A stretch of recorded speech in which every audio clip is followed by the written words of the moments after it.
Essa nossa terceira aula, então, vai ser sobre proteínas. E nessa aula a gente vai ver um montão de coisas sobre esses macronutrientes.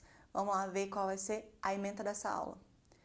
As fontes de proteína, o valor biológico das proteínas, carne e a relação com câncer, frango e os hormônios, leite e inflamação, o estudo de Harvard sobre o leite, suplementos e a quantidade ideal diária de proteína. Assim como os carboidratos, toda proteína tem 4 calorias por grama. Não significa que o alimento fonte de proteína tenha 4 calorias por grama. Significa que a proteína contida naquele alimento vai responder por 4 calorias a cada grama de proteína. E quais são as principais fontes de proteína? Olha aí para a imagem. Carnes, ovos, leite derivados, frutos do mar e a soja. Nessa imagem, a gente tem só proteínas de alto valor biológico. Mas o que é valor biológico de proteína? É o quanto aquela proteína está biodisponível e a qualidade dos aminoácidos que compõem aquela proteína. Cada espécie de animal, ela tem um pool de aminoácidos que são essenciais. Então, os aminoácidos essenciais para uma formiga são diferentes dos aminoácidos essenciais para mim, mas os aminoácidos que existem na natureza são os mesmos. As nossas proteínas de alto valor biológico, elas contêm todos os aminoácidos essenciais. Normalmente, via de regra, uma proteína de origem animal tem alto valor biológico. A exceção para isso é o colágeno. Sabe a cartilagem? Justamente ele, que a galera gosta tanto de tomar achando que vai ficar com menos ruga, ele é uma proteína deficiente em um aminoácido, ou seja, uma proteína de baixo valor biológico. Já tá ligado que não adianta tomar colágeno para ficar menos flácido, né? Dos alimentos de origem vegetal, a maioria deles tem um aminoácido limitante. Já ouviu falar que a gente tem que combinar arroz e feijão para ter uma proteína de melhor valor biológico? É justamente porque o aminoácido limitante no feijão, ele está presente no arroz e vice-versa. Já a soja é uma proteína que tem todos os aminoácidos. Por isso que ela é utilizada tanto para alimentação animal. É uma proteína de alto valor biológico. É comum escutar que carne causa câncer, e isso tem que ser muito bem explicado. Carne causa câncer? Resposta: não, não causa câncer. Mas carnes processadas com nitrito e nitrato de sódio, corantes artificiais, glutamato monossódico e demais aditivos podem aumentar o risco de câncer, sim. Por que a gente vê estudo dizendo que carne causa câncer? Presta atenção. Se a gente tem um país pequenininho, um país lá da Europa, esse país tem espaço para ter pasto como tem aqui no Brasil? Não tem. A gente tem uma vantagem muito grande de ser um país grande. A gente tem espaço para criar animais. E isso faz com que boa parte da carne consumida no Brasil seja fresca. Aqui não é comum a gente acordar no café da manhã e comer linguiça ou salsicha com feijão, como é comum em alguns países da Europa, na Holanda, na Alemanha, enfim. A carne desses países ela é basicamente importada. Para aumentar o tempo de prateleira, a durabilidade dessa carne, ela é processada. Então, o que o cara, na hora que vai fazer o estudo, ele pensa? Eu vou perguntar para a pessoa quanto de carne ela consome. O estudo científico ele pode ser retrospectivo, ou seja, eu pergunto para a pessoa, o que você comeu? Ou ele pode ser prospectivo, e eu falo para a pessoa, olha, daqui para frente, eu vou acompanhar o que você vai comer, e você vai me relatar. Essa diferença de metodologia, ela pode ser mais útil, melhor aplicada ou não, dependendo da população, dependendo da minha intenção, dependendo do que eu vou pesquisar, mas são ambas metodologias boas. Claro, todas têm falha. Mas vamos supor que eu pergunto para a pessoa assim, quantas porções de carne você come em média no dia? Aí ela fala, eu como 2. É carne vermelha? Aí a pessoa pensa, salsicha, hambúrguer, carne vermelha. Mas ele perguntou para a pessoa, quantas porções de carne fresca você come ao dia? Não. Como a maioria dos estudos não é feito no Brasil, acontece esse pequeno problema metodológico, que é não separar a carne fresca de carne processada. E aí a gente não tem como avaliar o impacto da carne-alimento em si, porque ele tem um monte de aditivo junto. E o que a gente sabe, definitivamente e com toda a certeza do mundo, é que nitrito e nitrato de sódio, que são utilizados no sal de cura, eles são cancerígenos. Então, outra coisa que a gente pode ver também é, por exemplo, pense em uma alimentação de um americano típico. Esse americano, ele come fibra? Quase nada. Ele se alimenta basicamente de produtos processados, né? Esse americano, ele come vegetais? Vocês já viram em algum programa, em algum filme, o prato de um americano, um saladão, um bifezinho, um filé de peito de frango? Não. É hambúrguer, né? É comida processada em cima de comida processada. O que acontece? Ele tem ali 2 riscos, no mínimo, para câncer de intestino. Alto consumo de comida processada e baixo consumo de fibra. São 2 coisas que também, com certeza, elevam o risco de câncer de intestino. Agora, se você pergunta para outra pessoa assim, quantas porções de carne você come ao dia? E quantas porções de carne fresca? E quantas porções de cereais integrais? E quantas porções de alimentos não processados? E quantas porções de salada? Opa, aí eu começo a eliminar outros detalhes nesse estudo que possam favorecer o câncer de intestino, porque eu tenho como trabalhar com outras informações. É diferente. Então, em alguns poucos estudos que avaliaram a ingestão de carne fresca, a gente tem um risco inverso. Olha só, quanto mais carne a pessoa consumiu, menor foi o risco. Ou seja, carne não causa câncer. O que causa câncer é carne processada. Então, não precisa ficar com medo daquela carne lá do açougue. A carne fresca, o peito de frango congelado, o peixe, não precisa ficar com medo disso. Pode comer carne vermelha todo dia? Pode. Carne vermelha é a principal fonte de ferro da nossa alimentação. O que você não pode comer é salsicha, linguiça, peito de peru, presunto, bacon, hambúrguer e companhia. É isso. Essa é a grande diferença. Aí aquela pergunta clássica, né? Carne tem hormônio? Eu fico pensando, quanto ia custar um frango se ele usasse anabolizante? Gente, hormônio é caro pra caramba. Não tem como você ter um frango bombado. Ah, mas o frango é grande, ele tem um peitão, ele cresce rápido. Sim, isso chama seleção.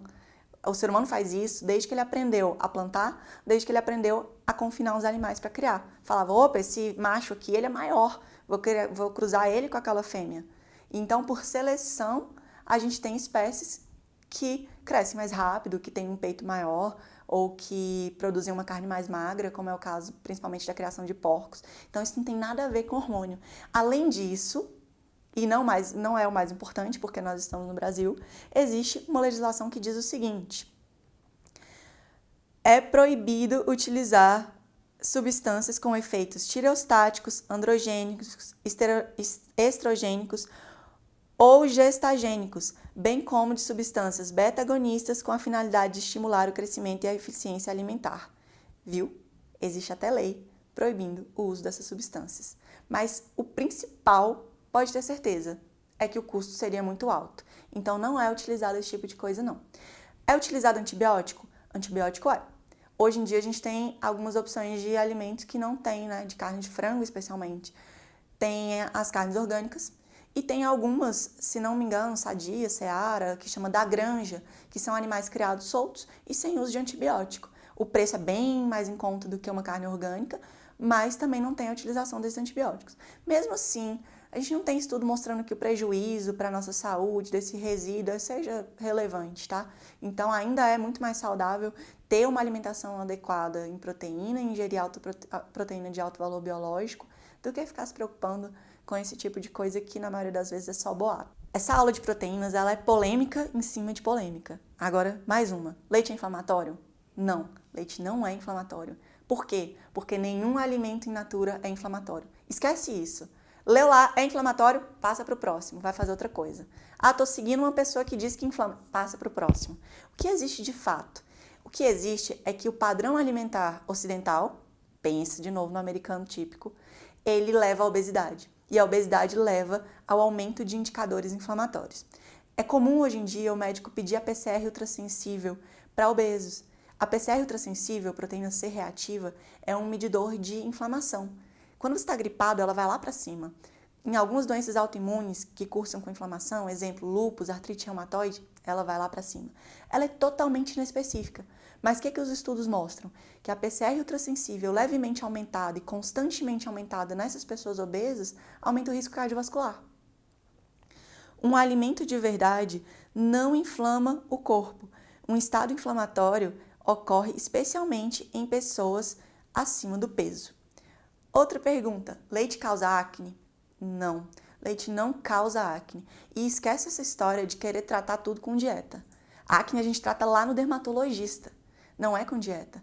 O que acontece é, algumas pessoas que têm acne, presta atenção, acne é uma doença, não é uma consequência alimentar. elas têm uma piora da situação da acne quando elas consomem leite. Isso se deve ao IGF-1, um fator de crescimento que tem no leite, que não traz risco nenhum à saúde, mas pode ter esse efeito deletério em relação à acne. Isso não significa que quem esteja em tratamento para acne precise parar de consumir leite derivados e muito menos significa que a pessoa precisa abolir leite derivados da dieta dela para não ter acne. Lembra? Acne se trata com dermatologista. Eu tenho medo de Roacutan. Converse com o seu dermatologista. A acne é uma doença que pode levar a inflamações graves na pele. Então, é uma doença que tem que ser tratada sim, e não é com dieta. Pergunta muito comum também, qual é o melhor leite? É o de caixinha? É o de saquinho? É o em pó? É o desnatado? É o integral? Então, vamos por partes. Primeiro de tudo, integral ou desnatado? Depende da sua dieta como um todo. Se o leite vai ser integral ou desnatado, depende da quantidade de gordura saturada que você consome ao dia. Qual a diferença entre os dois? Não é a quantidade de gordura? O desnatado é 0 gordura saturada. O integral, ele vai ter cerca de 3 gramas de gordura saturada a cada 100 ml. E o semi-desnatado, 1,5 grama. Ele é um intermediário entre os dois. Então, vamos supor que no seu café da manhã você comeu um queijo coalho, gordinho, né? Tem bastante gordura saturada? Tem. Um ovo, tem gordura saturada também? Tem. E um café com leite. Se você quiser equilibrar dentro dessa refeição, é melhor um leite integral ou leite desnatado? Você já não está comendo gordura saturada de outras 2 fontes? Nesse caso, um leite desnatado. Mas quer dizer que se eu comer ovo e queijo no café da manhã, eu tenho que tomar leite desnatado? Não. Isso depende da sua alimentação como um todo. Então, se lá na hora do almoço você vai comer um peito de frango que tem quase nada de gordura, um filé de tilápia, pode tomar seu leite integral, sem problema nenhum. Mas aí vem a parte mais importante. Qual o melhor leite em termos de processamento? Recentemente virou uma polêmica que o leite em pó, que imagine o que adicionam para fazer o leite em pó. Isso é falta de conhecimento de tecnologia de alimentos. O leite em pó ele é feito num processo chamado de liofilização, que é uma coisa linda em termos de conservação de alimentos. Eles soltam um spray, um vapor de leite, e esse vapor de leite é colocado num ambiente que simula um vácuo, a água sai, o pó fica.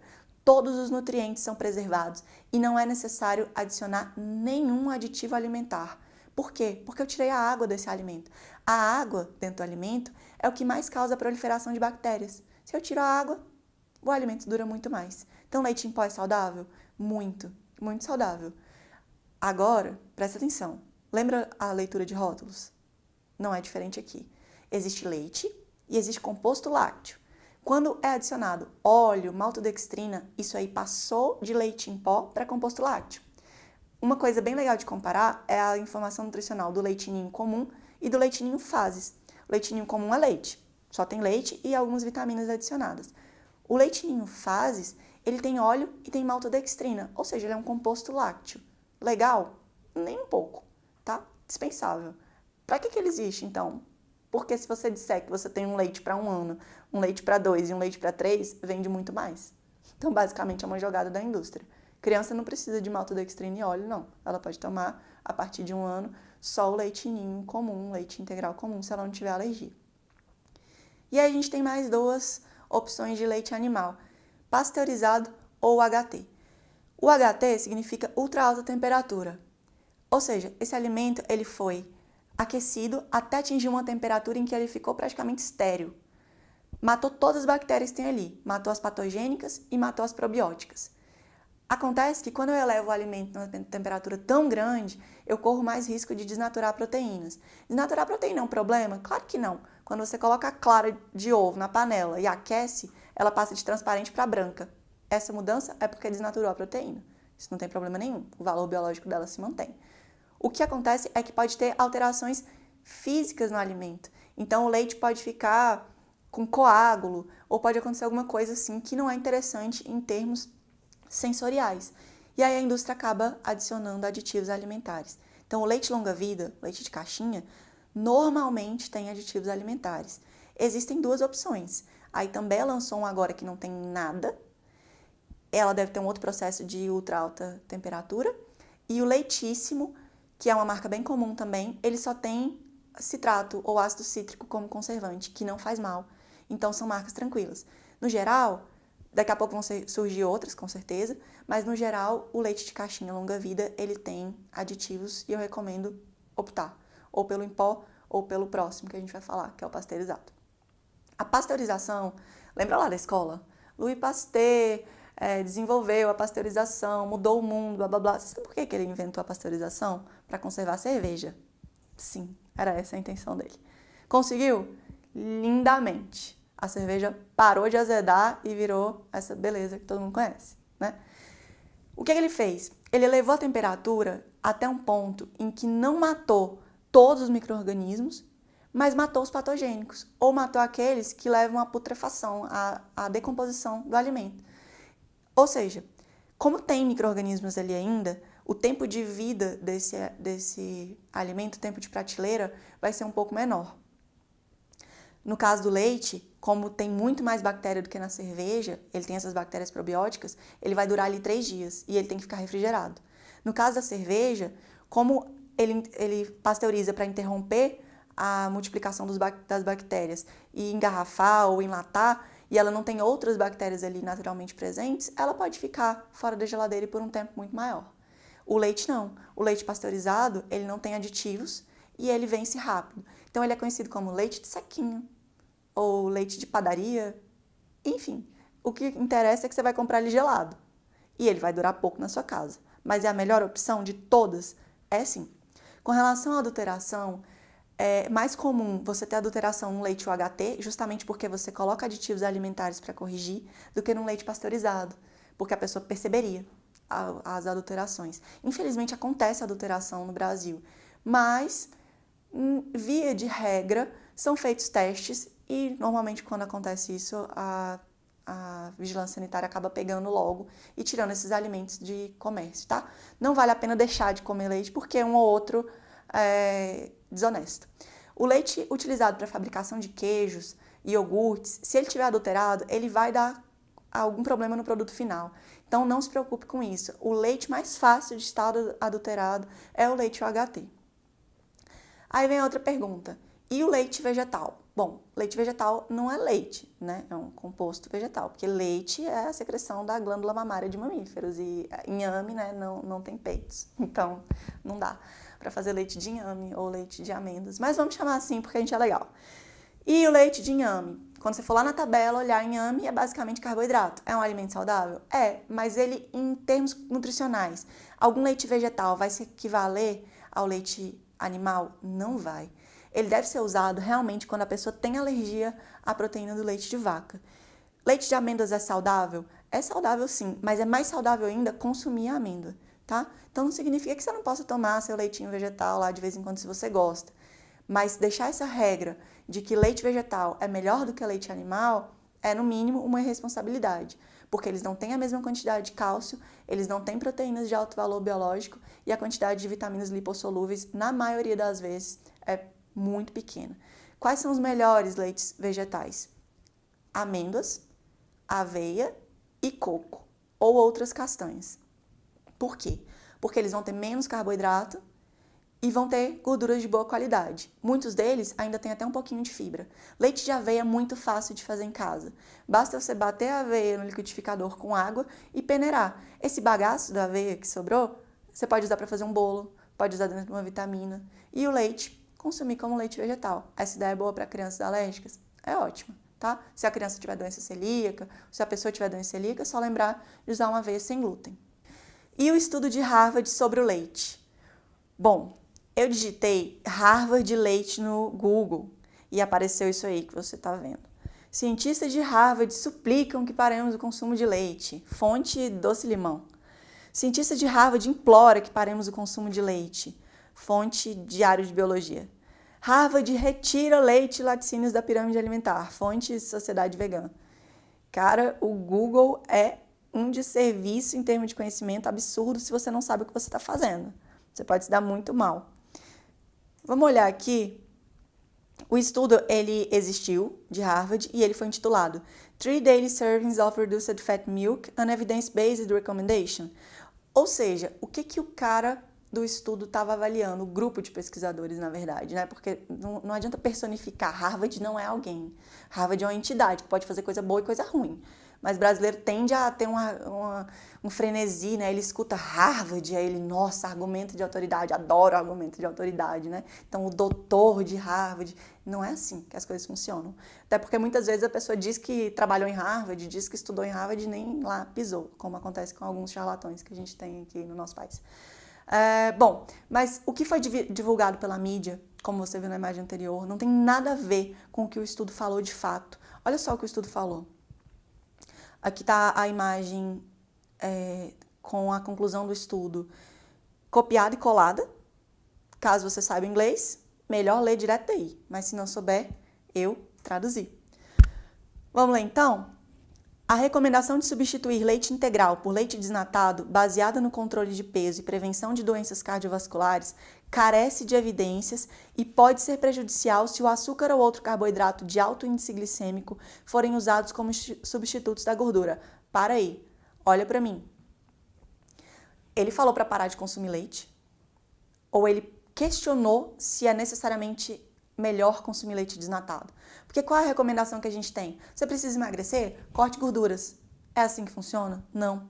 Quem já foi nos Estados Unidos pode reparar, ou quem ainda vai, ou quem assiste os programas e consegue ter uma visão mais crítica, pode ver que lá eles compram embalagens de leite de 5 litros, leite desnatado, e esse leite normalmente vem adoçado, para melhorar a palatabilidade, né? Toda vez que você tira gordura, fica meio sem graça. A galera lá taca açúcar no leite. Então, o que Harvard questionou foi: há realmente necessidade de consumir 3 porções de leite desnatado ao dia? Foi só isso que ele questionou. E aí, o pesquisador falou que se essa gordura retirada do leite for substituída por carboidrato, isso pode ser um problema. Claro, você acabou de pegar um alimento in natura, como a natureza fez, e adulterou. Tirou a gordura saturada, que é rica em vitaminas lipossolúveis, e tacou carboidrato ali dentro. E o pior, um mau carboidrato. Continuando a ler. O consumo ideal de leite vai variar de acordo com a qualidade da dieta do indivíduo como um todo. Para aqueles com uma dieta de má qualidade, as calorias reduzidas pela retirada da gordura do leite poderão ser substituídas por alimentos que aumentam o risco de obesidade, diabetes e doenças cardíacas. Gente, é o que eu sempre falo. Depende da dieta como um todo. Depende. Então, não existe uma porção, uma quantidade ideal de consumo de leite ou de derivados de leite ao dia. Depende da sua dieta como um todo. É importante consumir leite? É. Por quê? Porque tem vitamina pra caramba. É fonte de cálcio. O cálcio do leite é, sim, muito bem absorvido. Obrigado. Para você chegar ao cálcio do leite consumindo só espinafre, haja espinafre. Você vai ter que pastar bastante. Então, assim, não é tão fácil adequar a dieta, por exemplo, de uma pessoa que não pode consumir leite e derivados em relação a cálcio. Claro que existem outras fontes, folhas verdes, gergelim, de repente até suplementação, mas o ideal é consumir leite e derivados se você não tem um problema com eles. Por fim, os pesquisadores disseram o seguinte: no entanto, para aqueles com uma dieta de boa qualidade, o consumo de leite talvez não traga melhorias à saúde. Há necessidade de novos estudos. Deve-se focar em limitar o consumo de leite adoçado com açúcar. Para finalizar, o que ele falou? Você é obrigado a consumir leite? Não. O estudo concluiu exatamente isso. E a parte mais importante do estudo é: para de consumir açúcar. Para de consumir produto processado e industrializado. Ou seja, até mesmo no estudo que avalia a necessidade de consumo de leite, os caras chegam à conclusão de que o problema é a quantidade de açúcar que as pessoas consomem. Então, não tem nada a ver com retirar leite da pirâmide alimentar, com suplicar ou implorar que as pessoas deixem de consumir leite e derivados, tá? Isso são só boatos. É por isso que eu falo, às vezes a internet é uma metralhadora na mão de orangotangos, porque ele não sabe o que ele vai fazer com aquilo ali. A pessoa pode pegar um estudo, manipular, passar para você uma informação que o estudo não disse, e é claro, a nossa população tem baixo conhecimento de inglês. Isso é um primeiro ponto muito importante e negativo. Segundo, todo mundo é obrigado a saber metodologia para ficar lendo estudo e criticando estudo e sabendo se foi bom ou se foi ruim? Claro que não. Então, o que tem que acontecer? A mídia tem que ter responsabilidade e os profissionais de saúde têm que ter o dobro da responsabilidade para sempre tentar desmistificar a mídia. Mas o que a gente vê? É o profissional de saúde sendo pior do que a mídia. Então, buscar fontes de informação sobre saúde em sites genéricos, em posts de redes sociais, a chance de você se dar mal é muito grande. Vamos ler então a conclusão do estudo? Pare de consumir produtos adoçados, Nem sempre o Diet Light Zero é melhor. Leia os ingredientes. Você não é obrigado a tomar leite se a sua dieta tem uma excelente qualidade. Leite é importante para a maioria das pessoas e recomendar leite desnatado para todo mundo com o objetivo de prevenir doenças é uma recomendação sem respaldo científico. Simples assim. Foi isso que o estudo concluiu? Foi. Foi tudo isso que ele falou? Sim. E ele é um bom estudo? Gente, maravilhoso. Não podia ter um estudo melhor. Outra pergunta comum, super comum, porque as revistinhas de dieta da moda adoram, né, falar isso, é: cogumelo é fonte de proteína? Não é não. Vamos olhar para a informação nutricional do cogumelo? Em uma xícara de cogumelo, que dá mais ou menos 100 gramas, a gente tem 63 quilojoules, que é uma medida de energia utilizada mais fora do Brasil do que aqui, ou seja, 15 calorias, que é a nossa medida padrão. Pouquinha caloria, né? Tem 2,3 gramas de carboidrato e 2,16 gramas de gordura, de proteína, perdão. Gente, é muita proteína? Não é. É pouca proteína. Cogumelo é fonte de proteína? Não. E ainda tem mais um detalhe. Lembra do valor biológico da proteína? Cogumelo tem proteína de baixo valor biológico. Para você conseguir, em 100 gramas de peito de frango, tem 30 gramas de proteína. Para você conseguir 30 gramas de proteína em cogumelo, você vai ter que comer cogumelo pra caramba. Então, assim, é um alimento saudável, é fonte de fibra. Veja aí, a quantidade de proteína em cogumelo, ela pode variar de 1,6 a 2,3 gramas por 100 gramas, a depender da espécie de cogumelo. Mas não varia muito entre 2 e 3 gramas não, tá? Entre 1 e 3 gramas. A proteína do cogumelo é de baixo valor biológico e os cogumelos são saudáveis, têm poucas calorias e contêm fibras. Porém, não adianta achar que se você trocar frango por cogumelo, você vai estar fazendo uma troca justa ou boa, tá? Cogumelo pode fazer parte da alimentação? Se você tiver condições financeiras, porque ele tem um alto custo, ótimo. Você é obrigado a comer cogumelo? De jeito nenhum. Proteína causa dano renal? Não. Eu coloquei esse estudo aqui só a título de exemplificação mesmo. E ele disse o seguinte: apesar da restrição de proteínas ser apropriada para o tratamento de doença renal existente, nós não achamos evidência significativa para um efeito deletério do alto consumo de proteína na função renal de pessoas saudáveis. Então, olha para mim, não tem necessidade de ficar com medo de consumir proteína adequadamente e ter um dano renal. A proteína ela deve ser restrita só depois que o dano renal já existe. Então, em insuficientes renais crônicos, essa pessoa vai ter que consumir menos proteína. Se ela consumir mais, ela vai aumentar não só o dano renal, mas a acumulação de metabólitos tóxicos dentro do corpo dela. Isso não acontece com você, pessoa saudável. Entende que a diferença é muito sutil, mas é muito importante? Se a gente pega um estudo desse e divulga da forma errada, como foi divulgado o do leite, acaba virando proteína causa dano renal? Proteína não causa dano renal. Restrição proteica é necessária apenas em pessoas com dano renal existente. Acontece que comer só proteína, ou proteína o dia inteiro, ou proteína em excesso, é uma boa ideia? Não. Por quê? Porque não há necessidade. Porque a dieta acaba ficando desequilibrada e você não tem nenhum benefício adicional em consumir mais do que, por exemplo, 1,5 gramas de proteína por quilo de peso, que é o que a gente vai ver no final dessa aula de proteínas. A quantidade adequada diária. E os suplementos de proteína? Existem vários, né? Existe albumina, existe caseína, existe whey protein, existe os suplementos de proteína vegetal. Então vamos por partes. Albumina e caseína eu não recomendo por um motivo muito simples. Ambos tendem a causar desconforto intestinal nas pessoas, muitos gases. Se você consome e não tem efeito colateral nenhum, não tem problema consumir. São proteínas de alto valor biológico? São. São superiores ao whey protein? De forma alguma. Tem o whey protein. É uma proteína excelente, porém, tem que lembrar, nenhum suplemento alimentar substitui alimento. Se você pega 30 gramas de proteína em whey protein, você tem ali proteína. Tem um pouco de cálcio, um pouco de vitaminas também, mas comparado a 30 gramas de proteína presentes em 100 gramas de carne magra, de boi, ou em 100 gramas de peito de frango, as carnes, os alimentos in natura, ele tem um valor nutricional muito maior do que a proteína do whey protein, porque eles vêm cheios de nutrientes junto. O whey protein não é fonte de ferro, por exemplo, já as carnes são. E a gente tem os suplementos de proteína vegetal, que viraram basicamente suplementos da moda para veganos e vegetarianos, mas eles são importantes não por isso. Eles são importantes porque numa pessoa com alergia à proteína do leite de vaca muito grave, que não responde bem nem a fórmulas hidrolisadas, essa proteína vegetal pode ser uma boa ideia para essa pessoa. Ué, mas a proteína vegetal não tem baixo valor biológico? Tem. Aí o que a indústria faz? Coloca o aminoácido limitante dentro do suplemento de proteína de ervilha ou de arroz, por exemplo. E ela acaba se tornando de alto valor biológico porque ela foi, entre aspas, corrigida. Quando suplementar proteína?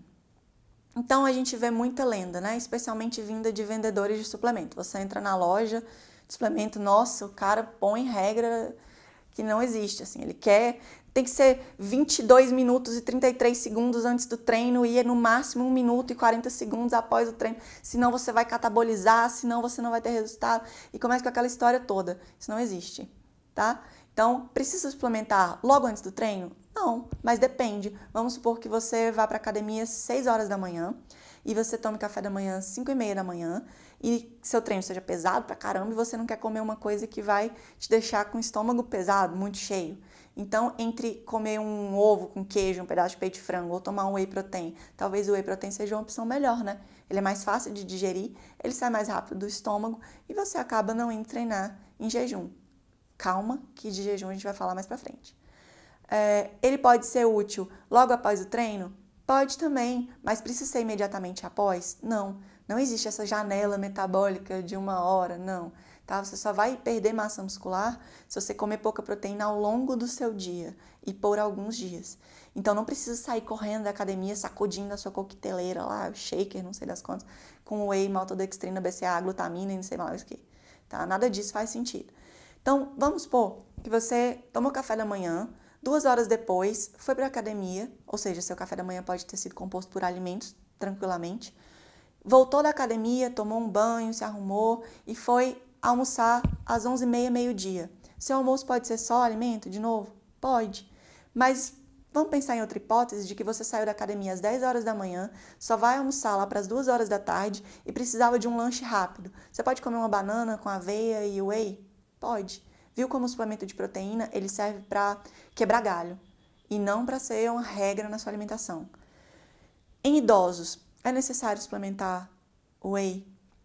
Na maioria das vezes, sim. Qual é o padrão de alimentação que a gente vê das nossas avós?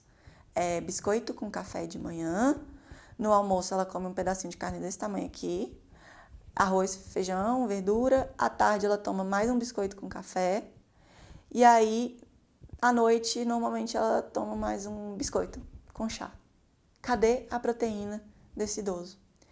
O que acontece quando a gente envelhece? Existe um processo chamado de sarcopenia. Já ouviu falar de osteopenia, que é a perda de massa óssea? Acontece com o avanço da idade, acontece após a menopausa. A sarcopenia é a perda de massa muscular. Também acontece após a menopausa, após a andropausa e à medida que a gente vai envelhecendo. Então, a massa muscular de uma pessoa idosa é bem menor do que a massa muscular de uma pessoa de 30 anos, por exemplo. E o que acontece se a gente come menos proteína do que precisa no dia? Intensifica essa perda de massa muscular. Então, não é interessante deixar um idoso numa dieta hipoproteica. Pode ser interessante para ele suplementar o whey protein? Muito, muito, muito. Via de regra, meus pacientes idosos acabam consumindo suplemento de proteína, sim. Porque muitos não querem comer carne, ou não gostam, ou têm problemas para ingerir porque usam dentadura e aí não conseguem mastigar muito bem. Enfim, tem N situações que levam a pessoa a reduzir esse consumo de proteína. Então, a gente corrige, melhora a qualidade de vida do idoso, melhora essa questão da massa muscular, evita que ele perca mais massa muscular. Se um idoso cai e ele tem baixa massa muscular, a chance dele sofrer uma fratura é muito maior. Então, isso é uma questão que deve ser corrigida mesmo, que é muito importante.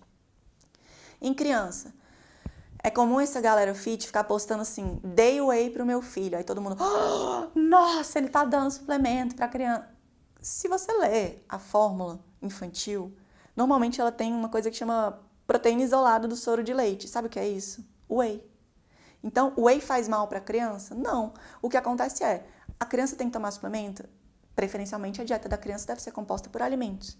Mas numa criança que está rejeitando a carne ou que está desnutrida, eu posso fazer uma vitamina e adicionar o whey protein ali? Sim. Só que aí vem a segunda parte desse assunto, que é a mais importante. Como escolher um bom suplemento? Começando a ler o rótulo. Sempre, claro, toda vez. Se você pega um Cinta 6, Cinta 6, daqueles da vida, o negócio tem tudo ali dentro, inclusive proteína. Mas tem adoçante artificial, tem corante, muitas vezes tem maltodextrina, tem açúcar, tem um monte de coisa. Qual é o melhor whey? É o que tem escrito no rótulo whey protein, ou proteína isolada, ou proteína concentrada, ou proteína hidrolisada, mais nada, sem aditivos. É whey puro. É esse whey que eu vou oferecer para o idoso. É esse whey que eu vou oferecer para a criança se eles tiverem que tomar. Esse é o melhor whey para pessoas saudáveis. Por quê? Porque a gente não precisa ficar consumindo aditivo. Então leia lá no rótulo, veja se tem adoçantes artificiais. E hoje em dia a gente tem muitos tipos de whey protein que são mais naturais, mais naturebinhos, assim, são adoçados com estévia, não tem corantes artificiais, são coloridos com, por exemplo, corante natural beterraba, para um whey de morango que eu já vi. Então é bem mais tranquilo. Ou são adoçados com xilitol ou eritritol. Cuidado, alguns polióis podem gerar gases. Então eu não recomendo nem para crianças, nem para idosos, nem para pessoas pós-cirurgia esse tipo de whey. É melhor whey puro mesmo, tá? E a gente adiciona alguma coisa nele, na vitamina, tipo banana, mel ou qualquer coisa do tipo para dar um gostinho, não ficar com aquele gosto de nada do suplemento. Mas a gente não oferece um whey cheio de aditivos. Então, como escolher um bom suplemento? Sempre, sempre, sempre leia os ingredientes. Preferencialmente só o whey protein na composição.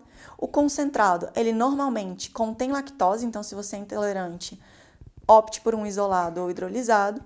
Ser isolado, concentrado ou hidrolisado não altera em nada os seus resultados estéticos, porém, os suplementos hidrolisados normalmente são preferíveis em caso de patologias, alergias, pós-cirurgia, por exemplo, se a pessoa tirou o estômago porque teve um câncer, se ela fez uma bariátrica, ela precisa de uma fórmula que esteja mais quebrada, mais hidrolisada, para melhorar a absorção. A gente sabe que boa parte da digestão de proteínas começa no estômago.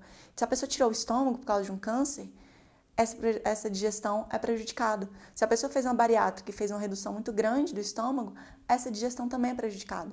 Então, o whey hidrolisado pode ser interessante nesses casos, tá? Não para você ficar fortão. E comer proteína não tem nada a ver com quanto mais proteína eu como e mais suplemento eu tomo, mais massa muscular eu vou ter.